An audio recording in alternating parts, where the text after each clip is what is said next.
కొత్తకొండ భద్రకాళి సమేత వీరభద్రస్వామి మకర సంక్రాంతి జాతరలో తెలంగాణ రాష్ట్ర దేవాదాయ శాఖ మంత్రి సోదరిమణి కొండ సురేఖ గారి ప్రాంతానికి వచ్చి ఈ దేవుడి ఆశీర్వచనం కాకతీయుల కాలం నాటి భద్రకాళి సమేత వీరభద్రస్వామి దేవాలయ సందర్శన చేసి అందరూ కూడా బాగుండాలని కోరుకోవడం జరిగింది.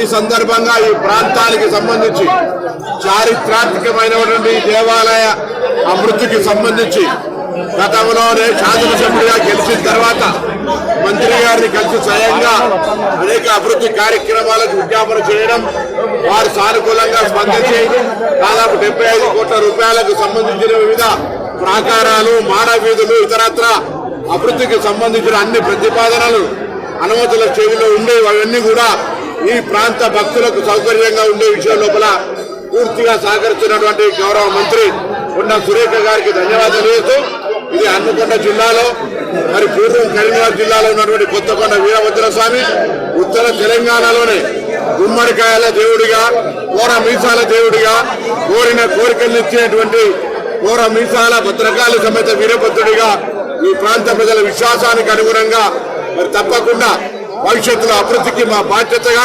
గౌరవ ముఖ్యమంత్రి రేవంత్ రెడ్డి గారి నాయకత్వంలో ఈ దేవాలయాన్ని అన్ని రకాల అభివృద్ధి చేస్తాం. వారు కూడా పిసిసి అధ్యక్షుడు ఇక్కడికి రావడం జరిగింది. తప్పకుండా ఈ ప్రాంత ప్రజలకు విశ్వాసానికి అనుగుణంగా ఈ దేవాలయ అభివృద్ధి చేస్తామని గౌరవ మంత్రి గారికి మరొకసారి ఆ ప్రభుత్వం అన్ని తొందరలో మరి కార్యరూపం దర్శగా తీసుకోవాలని సందర్భంగా సంక్రాంతి సందర్భంగా వారికి విజ్ఞప్తి చేస్తూ అందరికీ మరొకసారి సంక్రాంతి శుభాకాంక్షలు తెలియజేస్తా ఉన్నాను. అందరికీ కూడా నమస్కారము. ఈరోజు సోదరులు మరి నాతోటి మంత్రివర్యులు అయినటువంటి బీసీ మరియు ట్రాన్స్పోర్ట్ శాఖ మంత్రిలో పొన్నం ప్రభాకర్ గారి ఇన్విటేషన్ మేరకు వారి నియోజకవర్గంలో ఉన్నటువంటి మరి భీమదేవరపల్లి మండలంలో కొత్తకొండ జాతర మరి భద్రకాళి సమేత జాతరను ఈరోజు దర్శించుకోవడం చాలా హ్యాపీగా ఉంది. మరి ఈ జాతర యొక్క విశేషం అంతా కూడా మంత్రి గారు చెప్పడం జరిగింది. మరి అక్కడ వీరభద్రస్వామి చాలా భీకర రూపంలో కాకుండా ముఖంపై కూర మీసాలతో దర్శనమిస్తారు. అందుకే ఈయనను కూరమీసాల వీరభద్రస్వామి అని చెప్పి పిలుస్తారు. స్వయంభూగా వెలిసినటువంటి మరి ఈయన పురాణాల ప్రకారం దక్షయజ్ఞం అనంతం వీరభద్రుడి కొండపైకి తపస్సు చేసి స్వయంభూగా వెలిచారని చెప్పి నమ్ముతారు. మరి కాకతీయుల కాలం నాడు ఈ ఆలయాన్ని వెంగి చాళుక్యులు నిర్మించారని, తర్వాతి కాలంలో కాకతీయులు బేతరాజు 1 దీనిని పునరుద్ధరించారని చెప్పి చరిత్ర చెప్తా ఉంది. విగ్రహ ప్రతిష్ఠ వచ్చి కీర్తి శకము 1600 ప్రాంతంలో కొందరు కుమ్మరులు కొండపై మరి పంట చెరువు కోసం వెళ్ళినప్పుడు స్వామివారు వారికి స్వప్నంలో కనిపించారని, ఆపై కొండపై ఉన్న విగ్రహాన్ని కిందికి తెచ్చి ఆలయంలో ప్రతిష్ఠించారని చెప్పి మరి కథనం. ముఖ్యమైన ఈ వేడుకలు ఏం చేస్తారంటే ఇక్కడ బ్రహ్మోత్సవాలు ప్రతి సంవత్సరం కూడా జనవరి నెలలో సంక్రాంతి పండుగ సందర్భంలో ఇక్కడ అత్యంత వైభవంగా జరుగుతూ ఉన్నాయి. ఈరోజు మనం చూస్తూ ఉన్నాము కోట్లాది మంది భక్తులు ఇక్కడికి వచ్చి మరి ఏ విధంగా చేస్తూ ఉన్నారు. మరి భద్రకాళి సమేత వీరభద్రుడు ఉంటాడు ఇక్కడ. మరి స్వామివారి కళ్యాణం జరుగుతుంది, కోడలు కట్టడము, అగ్నిగుండము, అదేవిధంగా రథోత్సవం, బండ్లు తిరగడం కార్యక్రమం కూడా ఈ జాతరలో ప్రత్యేక ఆకర్షణలు. మొక్కులు సంతానం లేని వాళ్ళు స్వామికి కూరమీసం సమర్పించుకుంటే మరి సంతానం కలుగుతుందనేటువంటి మరి నమ్మకం కూడా భక్తుల్లో ఉంది. అందుకే కూరమీసాల వీరభద్రస్వామి అని మీసాలు సమర్పించి మళ్ళీ మాకు కోరిక తీరితే తప్పకుండా మళ్ళీ వచ్చి దర్శించుకొని మరి మళ్ళీ మీసాలు సమర్పిస్తామని చెప్పి మొక్కుకుంటారు.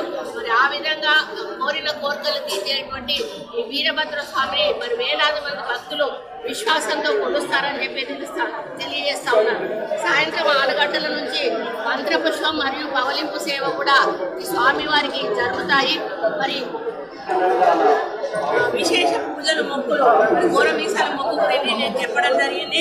కోడలు కట్టడం గురించి చెప్పింది, కుంకుమార్చన గురించి కూడా చెప్పడం జరిగింది. మరి అదేవిధంగా వసతి సౌకర్యాల విషయంలో మరి మంత్రి గారు చాలా ప్రత్యేక శ్రద్ధ తీసుకొని మరి నేను వస్తూ చూస్తాను, ఎక్కడ కూడా ఎటువంటి చిన్న ఇబ్బంది లేకుండా మా లక్ష్యం వల్ల ఏంటంటే భక్తులకు సౌకర్యం కలిగించాలి. వాళ్ళు క్షేమంగా వచ్చి మళ్ళీ మొక్కులు చెల్లించుకొని క్షేమంగా ఇంటికి వెళ్ళాలి. ముఖ్యంగా మేము అధికారులకు ఏం ఆదేశించాము అంటే 3 దారులు పెట్టాలి. ఒకటేమో మహిళలు, వృద్ధులు, వికలాంగులు, పిల్లతల్లు, అదేవిధంగా విఐపి దర్శనం ఒకటి, జనరల్ దర్శనం ఒకటి, ఈ విధంగా పెట్టి ఎవరికి కూడా తొక్కిసలాట జరగకుండా అన్ని ఏర్పాట్లు కూడా అన్ని డిపార్ట్మెంట్లు కూడా మేము చెప్పడం జరిగింది. ఫైర్ డిపార్ట్మెంట్ కానీ, హెల్త్ డిపార్ట్మెంట్ కానీ, ముఖ్యంగా శానిటేషన్ విషయంలో ఎక్కడా కూడా కాంప్రమైజ్ కావద్దు. మరి బయట నుంచి అవసరమైతే ఎక్కువ మందిని మరి తీసుకొని అంటే బయట వాళ్ళని తీసుకొని క్లీన్గా పెట్టాలి అని చెప్పడం జరిగింది.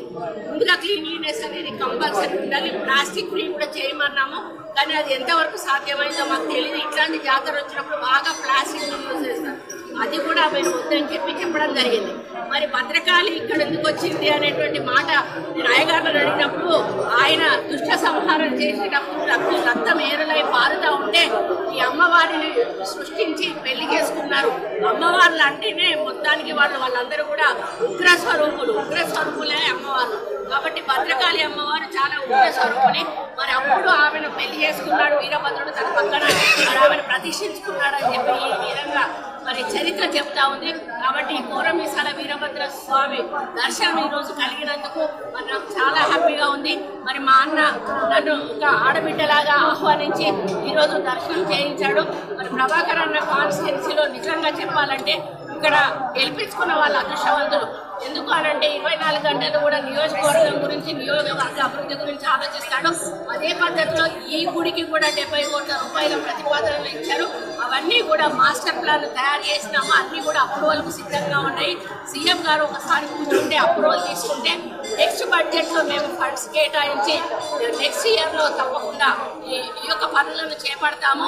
మా కాలంలో 100% మ్యాక్సిమం గుళ్ళను డెవలప్ చేయడం, బాసర టు భద్రకాళి టు బాసర అనేది మా సీఎం గారు ఒక మరి ఆలోచన పెట్టుకున్నారు. దానికి ఒక సబ్ కమిటీ వేయమని శ్రీధర్ బాబు గారికి చెప్పారు. ఇప్పటికే మనం చూస్తూ ఉన్నాము భద్రకాళి దేవస్థానం పనులు నడుస్తూ ఉన్నాయి, మాడవిధుల పనులు, అదేవిధంగా వేములవాడ మాడవిధుల పనులు నడుస్తూ ఉన్నాయి. సమ్మక్క సారలమ్మ అయితే ఇంకా నా ముందుతో నా భవిష్యత్ అన్నట్టుగా ఈరోజు మరి వెనుకట రాజుల కట్టిన దాన్ని మించి ఈరోజు అక్కడ మరి సమ్మక్క సారలమ్మ జాతర కూడా గిరిజన జాతర జరగబోతా ఉంది. కాబట్టి ముఖ్యమంత్రి గారు ప్రత్యేకంగా మనకు సందర్శకులు రావాలి, మనకు రెవెన్యూ డెవలప్ కావాలి. కాబట్టి ఇవన్నీ చేసినప్పుడు 100% మన ఇన్కమ్ జనరేట్ అవుతుంది. కాబట్టి దేవుళ్ళ విషయంలో ఆయన ఎక్కడ కూడా కాపురం అయ్యే ప్రసక్తిలో లేరు. కాబట్టి వారు 100% ఈ గుడిని కూడా డెవలప్ చేస్తారని ఆశిస్తూ అందరికీ, తెలంగాణ ప్రజలందరికీ కూడా వీరభద్ర స్వామి ఆశీస్సులు ఉండాలని ముఖ్యమంత్రి గారికి కూడా ఒక ఆయన మరి ఆశీస్సులు ఇస్తూ ఆయన ముందుకు నడిపించాలని కోరుకుంటూ సెలవు తీసుకుంటాం.